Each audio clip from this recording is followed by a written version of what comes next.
వలపుల్లో సింగారం ఒలికిస్తే శృంగారం పాల పుంతలో ఎన్ని వింతలో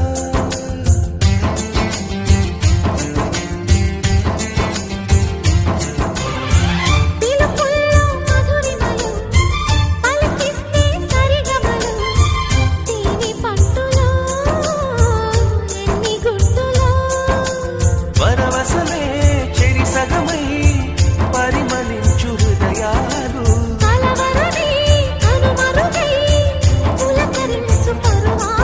పెనవేసి